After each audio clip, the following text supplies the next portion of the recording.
à tous. Donc la semaine dernière, vous avez travaillé sur une séance autour de l'image et l'analyse de l'image principalement. Il s'agissait pour vous de découvrir un métier, peut-être que vous avez pu comprendre lequel.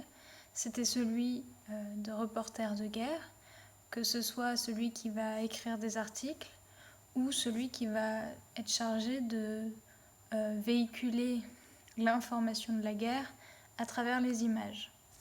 Donc vous deviez d'abord analyser l'image d'un petit enfant recroquevillé et souffrant de la famine, derrière lequel on voyait un vautour. Et le but était de comprendre quelle était la force de cette image et la faiblesse que pouvait représenter cette image. Donc vous êtes nombreux à avoir trouvé ce qui faisait la force de cette image. Donc la force de cette image, c'est de voir que le vautour domine cet enfant et qu'il est en train d'attendre tout simplement que l'enfant meure pour pouvoir se nourrir de son corps. C'est une image absolument affreuse qui représente la famine. En revanche, vous êtes quand même peu nombreux à avoir compris quelles pouvaient être les faiblesses de cette image. Et quand vous vous informez et quand vous regardez les images, pensez à bien prendre en compte la légende. Donc je vous avais fait apparaître sous l'image la légende qui vous expliquait que cette photo avait été prise en 1994 au Soudan, donc un pays touché par la famine, par un homme qui s'appelle Kevin Kartner et qui a été récompensé par cette photographie, pour cette photographie, par le prix Pulitzer, qui est un des plus grands prix de récompense que peut recevoir un photographe. Et ce qui s'est passé, c'est que Kevin Kartner s'est suicidé quelques mois seulement après avoir reçu ce prix.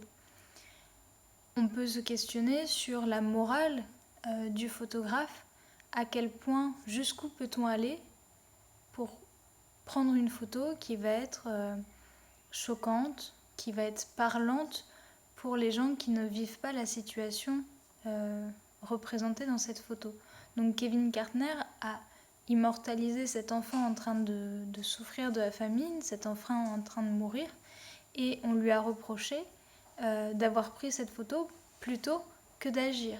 Donc il a été récompensé et en même temps il a été très contesté pour cette photographie. C'est pourquoi il a mis fin à ses jours parce que l'ampleur de ce débat l'a complètement dépassé. Donc c'était pour vous faire prendre conscience que derrière la photo, il y a un homme et cet homme, on peut lui reprocher de ne rien avoir fait. Alors je vous rassure, ce petit garçon n'est pas mort de la famine. En tout cas, il n'est pas mort à ce moment-là. Il a vécu 14 années et il est mort juste après.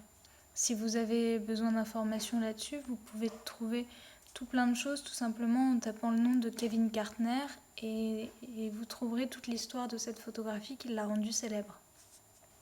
Juste après, vous aviez à analyser également une image, une caricature cette fois-ci, qui représentait deux hommes face à face, l'un possédant une arme réelle, tandis que l'autre possédait un appareil photo, et l'un était en train de tirer sur l'autre et l'autre de le prendre en photo.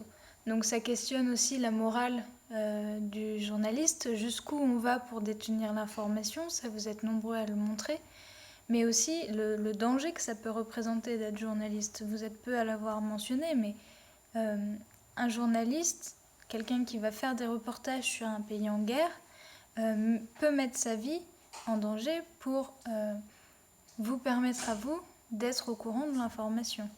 Donc cette caricature, elle pouvait soulever ces deux aspects-là du métier de reporter de guerre. Après avoir analysé ces deux images, vous deviez prendre connaissance de la première partie d'une nouvelle qu'on va étudier en entier. Et le but était de vous faire découvrir le contexte tout simplement dans lequel se déroule cette nouvelle.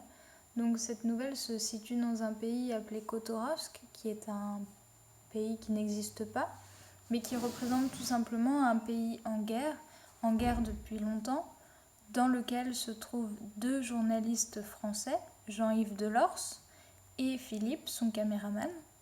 Et au début de la nouvelle, ils reçoivent un appel de celui qu'ils appellent Polex, qui lui vit toujours à Paris et qui est en fait leur chef, en tout cas celui qui est chargé de récolter leurs témoignages, leurs informations pour les diffuser dans leur journal français, dans le journal français.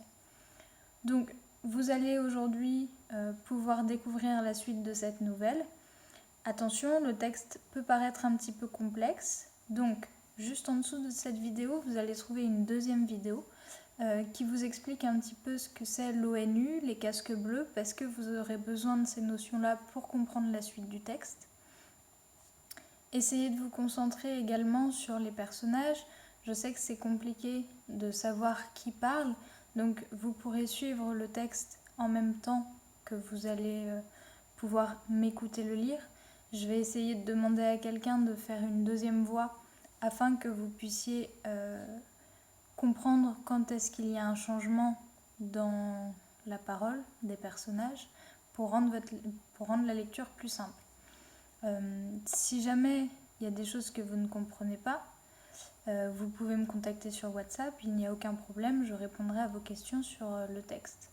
Le but, j'ai découpé le texte en 2 parties, ces 2 parties se suivent, mais ça vous permettra de vous concentrer d'abord sur la première partie, de répondre à quelques questions et d'analyser à nouveau une image. On va beaucoup se concentrer sur les images pendant cette séquence. Et juste après, vous allez découvrir la deuxième partie de la nouvelle et à nouveau retravailler sur une image, en plus de répondre à quelques questions sur le texte. Je pense que cette séance est relativement complexe pour pouvoir vous laisser 2 jours pour travailler dessus. Donc, vous savez que nos jours ont changé. On se retrouve... Ah non, pour nous ça n'a pas changé. On se retrouve lundi, mardi, mercredi, si je ne dis pas de bêtises. Donc je vous poste les cours en ligne. Sachez simplement que puisque je reprends en présentiel avec les 5e, j'aurai peut-être plus de difficultés à vous corriger tous les jours comme je faisais jusqu'à présent. Et donc on va voir comment fonctionner, mais en tout cas je lirai toutes vos copies. Peut-être que j'en corrigerai seulement certaines. Peut-être que vous n'aurez un retour que si c'est nécessaire, c'est-à-dire s'il y a quelque chose qui n'aura pas été compris, etc., je pourrais faire un retour sur votre copie, mais je n'aurai probablement plus la possibilité de corriger chacune des copies que vous m'enverrez. Ça ne veut pas dire évidemment que vous arrêtez de m'envoyer les exercices, je continuerai à les lire et à regarder si tout va bien. C'est juste l'étape de correction qui va peut-être devenir un petit peu longue pour que je puisse le faire en plus des cours en présentiel. Bien évidemment, je prendrai note de tous ceux qui ne me rendent pas leurs devoirs comme je l'ai fait jusqu'à présent. Je vous souhaite à tous bon courage et on se retrouve très vite pour le jogging d'écriture.